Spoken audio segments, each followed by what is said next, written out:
children. Today we will reading A Unit 4 Swami is expelled from school. स्वामी को किस प्रकार से स्कूल से निष्कासित किया गया, निकाला गया, इसके बारे में हम इस चैप्टर में पढ़ रहे हैं। पार्ट 1 में हमने पढ़ा था कि स्वामीनाथन जो लड़का है किस तरीके से स्कूल नहीं आने के बहाने करते हैं और उसके पहले 4-5 जो विद्यार्थी है, जो स्टूडेंट है, उन लोगों ने भी किस तरीके से स्कूल नहीं आया और क्या क्या बहाना बनाया। किसी ने सर दर्द का, किसी ने पेट दर्द का, किसी ने दादी की मृत्यु का बहाना बनाया स्कूल नहीं आने के लिए। और जो हेडमास्टर थे वो बहुत ही ज्यादा गुस्से थे और गुस्से में उन्होंने क्या किया था, 2 लड़कों को छड़ी से मारा था। और थर्ड जो एक लड़का था जिसने अपनी दादी की मृत्यु बताया था, तो उन्होंने क्या कहा, हेडमास्टर ने, तुम जाओ और अपने पिताजी से एक लेटर लिखवा के लाना। लेकिन वो जो लड़का था, जो विद्यार्थी था, उसने बहाना किया, नहीं नहीं, मेरे घर में मेरे पिताजी नहीं है और मेरे जो पड़ोस में रहते हैं वे लोग भी क्या है, अशिक्षित हैं, अनपढ़ हैं। तो हेडमास्टर ने क्या कहा कि जो ठीक है, तुम पढ़े लिखे नहीं हो, तुम्हारे घर के आसपास कोई पढ़ा लिखा नहीं है, तो हम अपने टीचर को, अपने स्टाफ को तुम्हारे मोहल्ले में भेजेंगे और वो इंक्वायरी करके तुम्हारे द्वारा लिखा हुआ लेटर लेके आएंगे कि वास्तव में जो दादी की मृत्यु हुई है वो बात सच है या नहीं। इसी चैप्टर को हम पार्ट 2 में आगे कंटिन्यू करेंगे कि आगे स्वामीनाथन की बारी आती है और किस तरीके से हेडमास्टर उसके साथ बिहेव करते हैं और आगे क्या होता है। Let's start. But he hit the back of his head and the pink ears were visible to Swaminathan. It was an intolerable sight. Swaminathan was in acute suspense lest that he should turn and fix its eyes on his. He felt that he would drop from the decks to the floor. अब देखा जाता है कि जो स्वामीनाथन है उसके पास में आके हेडमास्टर खड़े हो गए थे और उसके सामने एक लड़का बैठा था जिसका नाम था राजम। उसका जो कान था वो पिंक कलर का दिखाई दे रहा था और पिंक कलर के कान के सामने जस्ट क्या था, ब्लैक बोर्ड था। और हेडमास्टर आके कहाँ खड़े हो गए थे, स्वामीनाथन के पास आके खड़े हो गए थे और वो क्या महसूस कर रहा था कि काश मैं इस वक्त यहाँ पे नहीं होता। और वो बेंच के नीचे अपने आप को महसूस कर रहा था कि मैं बेंच के नीचे में हूँ। If that happened, the pink ears 3 benches of made him incapable of speech. 3 benches के सामने में ही जो लड़का था राजम, उसके सामने में 3 बेंच के सामने में ब्लैक बोर्ड था और उसने क्या सोचा, इनकैपेबल ऑफ स्पीच, वो कुछ भी बोलने के लिए इनकैपेबल था, असक्षम था। If only somebody would put a blackboard between his eyes in those pink ears. यदि ब्लैक बोर्ड को हटा दिया जाए, सारी चीजों को हटा दिया जाए, तो केवल क्या दिखेगा, जो लड़का राजम नाम का बैठा है उसके सिर्फ गुलाबी कान दिखाई देंगे। It was deaf to the question that the headmaster was putting to him. जैसे ही हेडमास्टर ने उसको क्वेश्चन किया तो उसने वो क्या बनने की कोशिश किया, डेफ, बहरा बनने की कोशिश किया। A rap of his body from the headmaster's cane brought him to himself. तो हेडमास्टर ने क्या किया, उसके जो अपनी कैन रखी हुई थी जिससे वे मार रहे थे, वो बेंच से उसको जोर से मारा। Why did you keep away yesterday? तुम कल क्यों नहीं आए थे? asked the headmaster. Looking up, Swaminathan's first impulse was to protest that he had never been absent. सबसे पहले उसने तो बहाना करने की कोशिश की कि उसने तो कभी भी एब्सेंट नहीं किया। But the attendance register was there, लेकिन उपस्थिति पंजी, अटेंडेंस रजिस्टर वो हेडमास्टर के सामने ही था।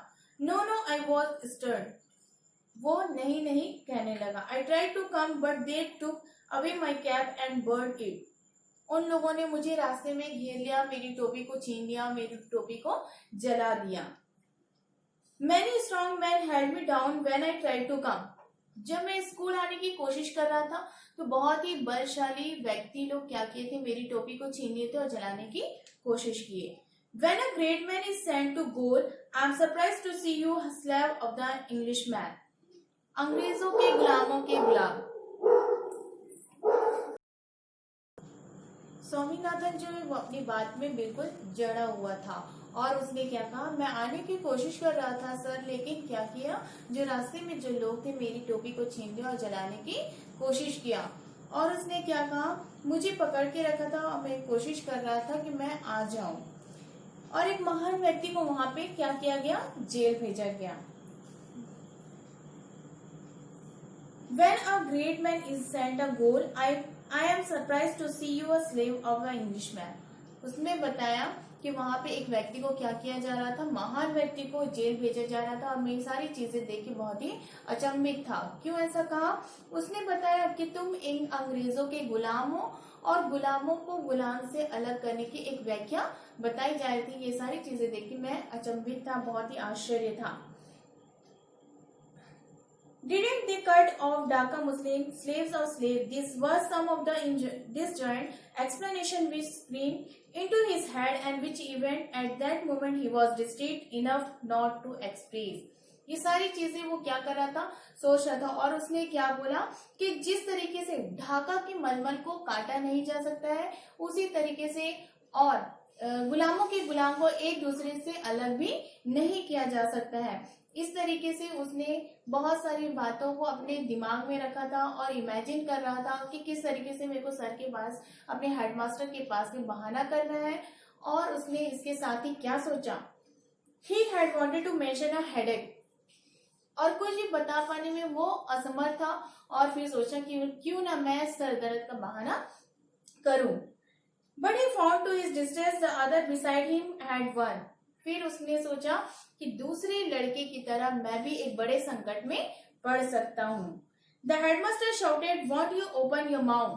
फिर उतने में हेडमास्टर, इतने टाइम तक वो क्या कर रहा था, स्वामीनाथन सोच ही रहा था, इमेजिन कर रहा था। उतने में ही हेडमास्टर ने उसके पास आके चिल्लाया, तुम अपना मुंह क्यों नहीं खोलते हो।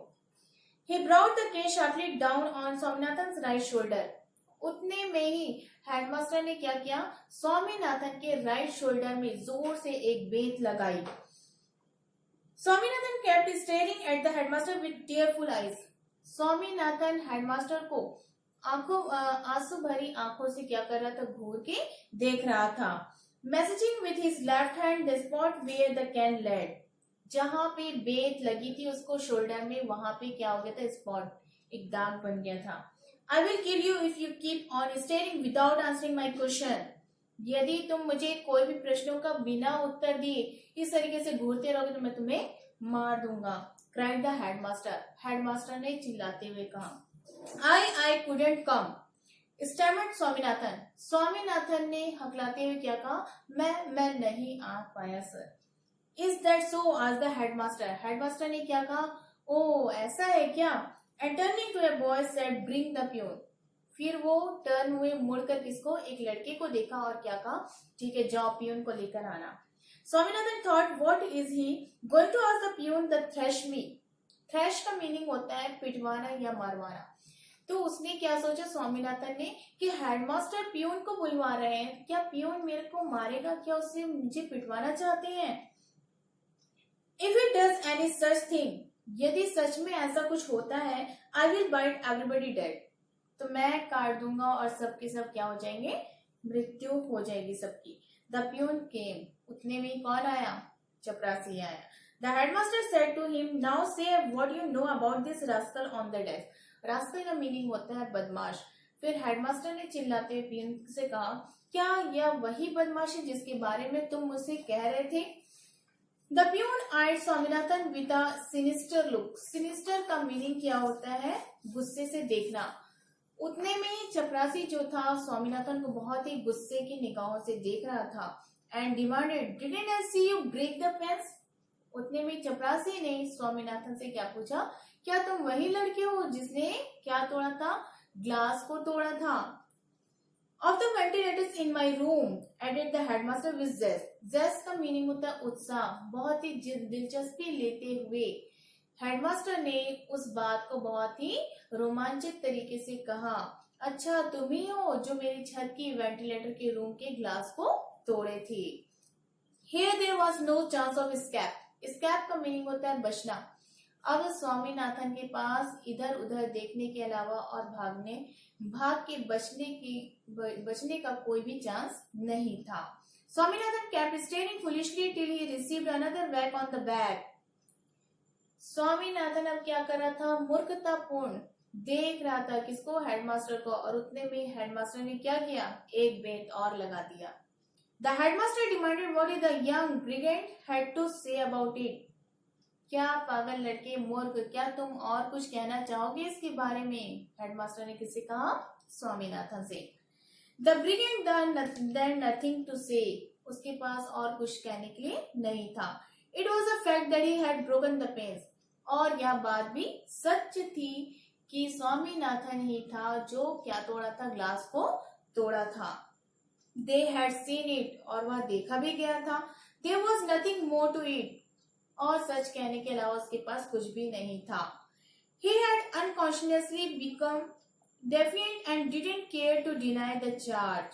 उसने बिल्कुल भी परवाह नहीं की कि मुझे इस बारे में इल्जाम लगाया जा रहा है या क्या सजा मुझे मिलेगी। When another weight came on his back, उतने में ही और एक बेत किसकी पड़ गई? हेडमास्टर ने फिर उसको एक बेत लगा दिया। He ejaculated, "Don't beat me, sir, it pains." जैसे ही लास्ट बेत हेडमास्टर ने स्वामीनाथन को मारा तो वो बोल पड़ा। क्या बोला? डोंट बीट मी सर, मुझे और मत मारिए, मुझे दर्द हो रहा है। This was an invitation to the headmaster to bring down the cane 4 times again. तो हेडमास्टर ने लगातार 4 बार उसको फिर से बेत से मार दिया। He said, keep standing here on his desk, staring like an idiot. तुम इसी तरीके से डेस्क के ऊपर खड़े रहोगे लगातार। Till I announce your dismissal. मैं यह घोषणा करता हूँ कि तुम्हें मैं इस स्कूल से निकाल दिया हूँ, निष्कासित कर दिया हूँ। Every pore in Swaminathan's body burned with the touch of the cane. Swaminathan को हेडमास्टर ने जितनी बेत से मारा था उससे एक एक बॉडी का पार्ट्स क्या हो रहा था? स्वामीनाथन का जल रहा था। He had a sudden flood of courage. अचानक साहस की बाढ़ आ गई। The courage that comes of desperation. Desperation का मीनिंग होता असहाय। वह असहाय रूप से बोल पड़ा। He restrained the tears that were threatening to rush out, jumped down and grasping his book, rushed on muttering, "I don't care for your dirty school." फिर वह क्या हुआ? डेस्क से नीचे आया, अपनी बुक को पैक किया, अपने बैग को उठाया और वहां से बड़बड़ाते हुए चिल्लाते हुए कहा, "I don't care for your dirty school." मुझे तुम्हारे गंदे स्कूल की बिल्कुल भी परवाह नहीं है। आई होप कि आपको ये लेसन समझ में आएगा। जो भी डाउट है आप मेरे को व्हाट्सएप कर सकते हैं।